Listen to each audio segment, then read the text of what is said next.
Hello friends, good morning. എല്ലാവർക്കും അർച്ചന ചേച്ചി LLB സീരിയലിന്റെ ലേറ്റസ്റ്റ് എപ്പിസോഡ് റിവ്യൂയിലേക്ക് സ്വാഗതം. അങ്ങനെ അനന്തനും മുകുന്ദനും അച്ചുവും കൂടി ചിന്നുവിനെ ഹോസ്പിറ്റലിൽ എത്തിക്കുകയാണ്. അപ്പോഴേക്കും അങ്ങോട്ടേക്ക് ചന്ദ്രയും വിജയ് ശങ്കറും വരുന്നുണ്ട്. പിന്നീട് ചിന്നുവിന്റെ കാര്യവും പറഞ്ഞ് അമ്മാവന്മാരും വിജയ് ശങ്കറും തമ്മിൽ വാക്ക് തർക്കമാവുകയാണ്. മുകുന്ദൻ ചോദിക്കുന്നുണ്ട്, നിങ്ങൾ എന്തിനാണ് ഇപ്പോൾ ഇങ്ങോട്ടേക്ക് വന്നത്? അച്ഛന്റെ അവകാശം സ്ഥാപിക്കാനാണോ എന്ന് ചോദിക്കുമ്പോൾ ചന്ദ്ര പറയുന്നുണ്ട്, എന്തേ വിജയേട്ടൻ ഇവളുടെ അച്ഛനല്ലേ എന്ന് ചോദിക്കുകയാണ്. എന്തിനപ്പോ പറയുന്നുണ്ട്, അച്ഛൻ എന്ന പേര് കടലാസിൽ മാത്രം എഴുതിയാൽ പോരാ, അത് ധർമ്മത്തിലും വേണം. സുപ്രഭാതത്തിൽ തേനും പാലും ഒലിപ്പിച്ചാൽ അത് അച്ഛന്റെ കടമയാവില്ല എന്നൊക്കെ അനന്തം പറയുമ്പോ വിജയ് ശങ്കറിന് ദേഷ്യം വരികയാണ്. വിജയ് ശങ്കർ എന്നിട്ട് അനന്തന്റെ ഷർട്ടിന് കുത്തിപ്പിടിക്കുകയാണ്. എന്നിട്ട് പറയുന്നുണ്ട്, നിങ്ങളെല്ലാരും ഇവളുടെ അമ്മാവന്മാരാണ്, ഞാൻ ഇവളുടെ അച്ഛനാണ്, എനിക്ക് തന്നെയാണ് ഇവളുടെ അടുത്ത് നിൽക്കാനുള്ള അവകാശം, നിങ്ങളെല്ലാം ഇറങ്ങിപ്പോയെന്ന് പറയാണ്. അപ്പൊ തന്നെ ദേഷ്യം വന്നുകൊണ്ട് അനന്തനും അച്ചുവും എല്ലാരും വിജയ് ശങ്കറിനെ ഇറങ്ങിപ്പോയെന്ന് പറയാണ്. ചന്ദ്ര അപ്പോൾ അച്ചുവിനെ പിടിച്ച് തള്ളുന്നുണ്ട്. ആ ദേഷ്യത്തിൽ അച്ചുവും ചന്ദ്രയെ പിടിച്ച് വിജയ് ശങ്കറിന്റെ അടുത്തേക്ക് തള്ളുകയാണ്. പിന്നീട് അങ്ങോട്ടും ഇങ്ങോട്ടും കയ്യാങ്കളിയാവുകയാണ്. അപ്പോഴേക്കും അങ്ങോട്ടേക്ക് ഡോക്ടർ വരുന്നുണ്ട്. ഡോക്ടർ വന്നിട്ട് പറയുന്നുണ്ട്, ഇവിടെ എന്താണ് നടക്കുന്നത്? ഇതൊരു ഹോസ്പിറ്റലാണ്, നിങ്ങൾക്ക് തല്ലുകൂടാനുള്ള സ്ഥലമല്ല ഇത്.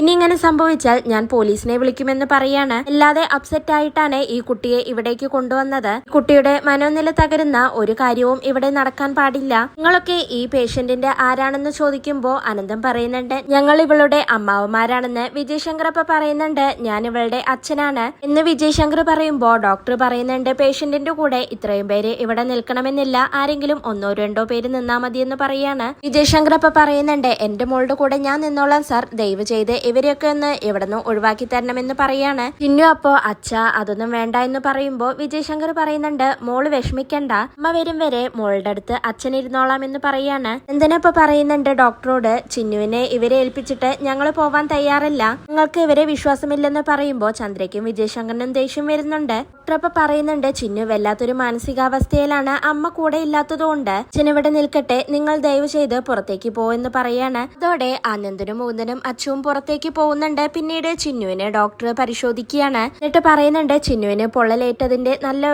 പെയിൻ ഉണ്ടാവും, അധികം ഡിസ്റ്റർബ് ചെയ്യണ്ട എന്ന് പറഞ്ഞ് ഡോക്ടർ അവിടെ നിന്നും പോവുകയാണ്. ചന്ദ്ര അപ്പോ ചിന്നുവിനോട് ചോദിക്കുന്നുണ്ട്, എന്നാലും ചിന്നു മോളെ ഇതെങ്ങനെ സംഭവിച്ചു എന്ന് ചോദിക്കുമ്പോ ചിന്നു പറയുന്നുണ്ട്, അമ്മയ്ക്കൊരു ആപത്തും വരാതിരിക്കാൻ ഞാൻ അമ്മയ്ക്ക് വഴിപാട് ചെയ്തപ്പോൾ പൊള്ളലേറ്റതാണെന്ന് പറയാണ്. വിജയ് ശങ്കർ അപ്പൊ ചോദിക്കുന്നുണ്ട്, നീ വഴിപാട് ചെയ്താൽ നിന്റെ അമ്മ തിരിച്ചു വരുവോ എന്ന് വിജയ് ശങ്കർ ചോദിക്കുകയാണ്. ചിന്നു അപ്പൊ പറയുന്നുണ്ട്, എന്റെ അമ്മ വരില്ലേ, അമ്മ വരുമെന്നാണല്ലോ അമ്മാവന്മാര് പറഞ്ഞതെന്ന് ചോദിക്കുകയാണ്. ചന്ദ്ര അപ്പൊ പറയുന്നുണ്ട്, നിന്റെ അമ്മാവന്മാര് വിചാരിച്ചാലൊന്നും അമ്മ വരാൻ പോകുന്നില്ല, നിന്റെ അച്ഛൻ പോലീസുകാരോട് പറഞ്ഞിട്ടുണ്ട്, അവര് കാര്യമായിട്ട് തന്നെ അന്വേഷിക്കുന്നുണ്ട് നിന്റെ അമ്മയെ എന്നൊക്കെ ചന്ദ്ര വെറുതെ ചിന്നുവിനോട് നുണ പറയുകയാണ്. ചിന്നു അപ്പൊ പറയുന്നുണ്ട്, അമ്മ വരില്ലേ, അമ്മ എത്രയും പെട്ടെന്ന് വന്നാ മതിയായിരുന്നു എന്നൊക്കെ പറയാണ്. വിജയ് ശങ്കർ അപ്പൊ പറയുന്നുണ്ട്, അമ്മ വരും, മോൾ ഉറങ്ങിക്കോ എന്ന് പറയുന്നുണ്ട്. പിന്നീട് വിജയ് ശങ്കർ മനസ്സിൽ അങ്ങനെ ചിന്തിക്കുന്നുണ്ട്, നിന്റെ ജീവിതം ഇനി എന്റെ കൈകളിലാണ് മോളെ, അച്ഛനെ നീ ഇനി കാണാൻ പോകുന്നില്ലെന്ന് പറയാണ്.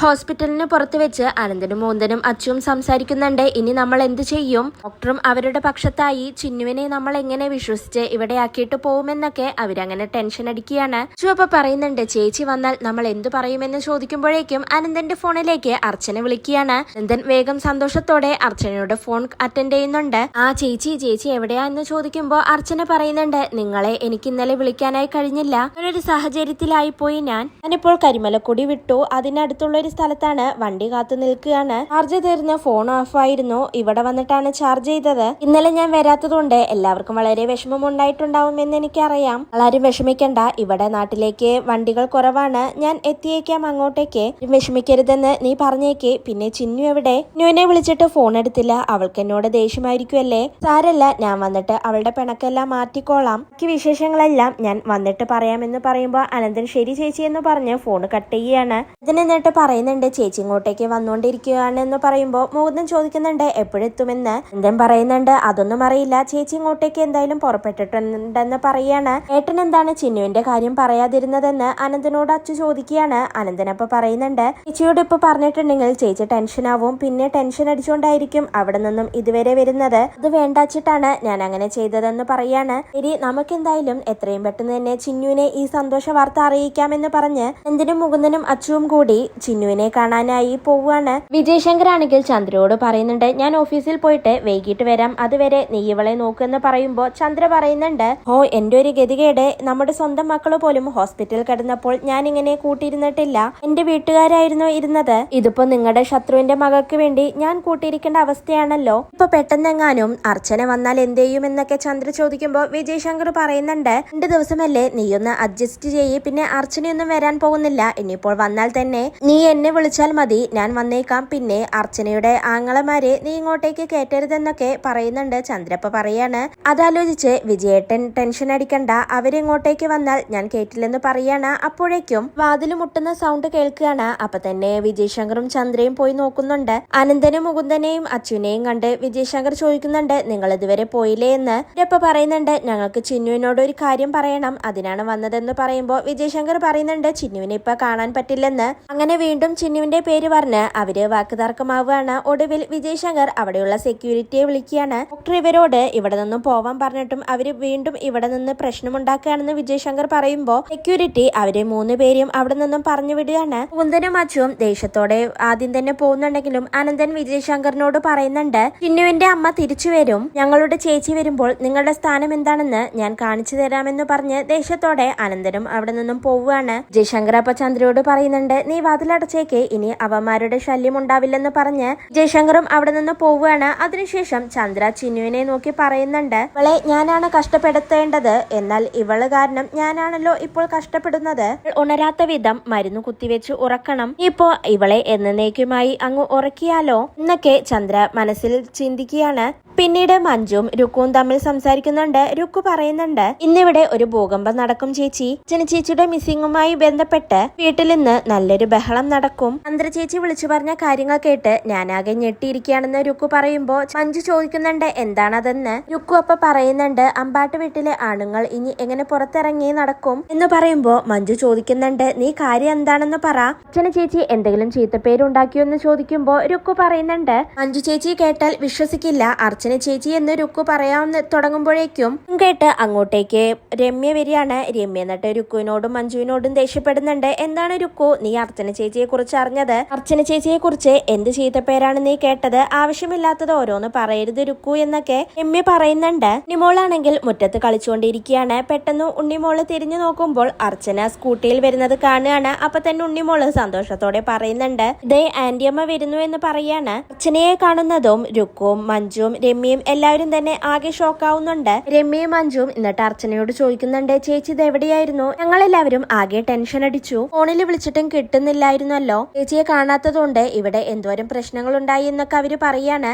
അപ്പൊ ചോദിക്കുന്നുണ്ട്, ചേച്ചിക്ക് വരാൻ പറ്റാത്ത സാഹചര്യമാണെങ്കിൽ ഒന്ന് വിളിച്ചു പറഞ്ഞുകൂടായിരുന്നോ? ോടും ഒന്നും പറയാതെ ചേച്ചി ഇത് എവിടെ പോയതാണെന്നൊക്കെ അവര് ചോദിക്കുമ്പോ അർച്ചന ഒന്നും മിണ്ടാതെ തന്നെ അകത്തേക്ക് കയറി പോവുകയാണ്. റൂമിനകത്ത് കയറിയതും അർച്ചന വാതിലടയ്ക്കുന്നുണ്ട്. മഞ്ജു അപ്പൊ പറയുന്നുണ്ട്, ഇതെന്താ നമ്മളൊന്നും ചോദിച്ചിട്ട് ചേച്ചി ഒന്നും പറയാതെ വാതിലടച്ചത്? ചോദിച്ച നമ്മളിപ്പോൾ ആരായി എന്ന് ചോദിക്കുകയാണ്. രുക്കു അപ്പ പറയുന്നുണ്ട്, നമ്മൾ ചോദിച്ചതിനൊന്നും മറുപടിയില്ല, അതുകൊണ്ടാണ് ചേച്ചി ഒന്നും മിണ്ടാതെ പോയതെന്ന് പറയാണ്. രമ്യപ്പ പറയുന്നുണ്ട്, കാര്യം എന്താണെന്ന് അറിയാതെ നമ്മൾ ഓരോന്നോ ഊഹിച്ചു പറയാൻ നിൽക്കണ്ട, ചേച്ചി ആകെ ടെൻഷനായിട്ടാണ് വന്നിരിക്കുന്നതെന്ന് പറയാണ്. അർച്ചനയാണെങ്കിൽ റൂമിൽ കയറി കരിമലക്കൊടിയിലുണ്ടായ സംഭവങ്ങളെല്ലാം ഓർത്ത് സങ്കടപ്പെട്ടുകൊണ്ട് അങ്ങനെ നിൽക്കുകയാണ്. അതിനുശേഷം അനന്തനും മുകുന്ദനും അച്ചുവും കൂടി അച്ഛന വന്നിട്ടുണ്ടെന്നറിഞ്ഞ് വീട്ടിലേക്ക് എത്തുകയാണ്. മുകുന്ദൻ ചോദിക്കുന്നുണ്ട്, ചേച്ചി എത്തിയില്ലേന്ന്. രമ്യപ്പ എത്തിയെന്ന് പറയാണ്. മഞ്ജു അപ്പ പറയുന്നുണ്ട്, ഞങ്ങളോടൊന്നും ഒരക്ഷരം മിണ്ടിയില്ല, ഇന്ന് കയറിയതും റൂമിൽ കയറി വാതിലടച്ചു, അക്ഷരം പോലും മിണ്ടിയിട്ടില്ലെന്ന് പറയുമ്പോ രുക്കു പറയുന്നുണ്ട്, എന്തോ സീരിയസ് ആയിട്ട് ഒരു പ്രശ്നമുണ്ട്, അതാണ് ചേച്ചി ആരോടും മിണ്ടാതെ അകത്ത് കയറിയിരിക്കുന്നതെന്ന് പറയുമ്പോ അനന്തം പറയുന്നുണ്ട്, ചേച്ചി ഒരു യാത്ര കഴിഞ്ഞ് വന്നതല്ലേ ഉള്ളൂ, ചേച്ചിയോടിപ്പോ ആരും ഒന്നും ചോദിക്കാൻ നിൽക്കണ്ട, ചേച്ചിയെല്ലാം സാവകാശം സംസാരിക്കുമെന്ന് പറയാണ്. ചുവപ്പ പറയുന്നുണ്ട്, ചേച്ചിയെ കരിമലക്കുടിയിൽ നിന്നും വരുന്ന സമയത്ത് ഞങ്ങളെ വിളിച്ചിരുന്നു എന്ന് പറയുമ്പോ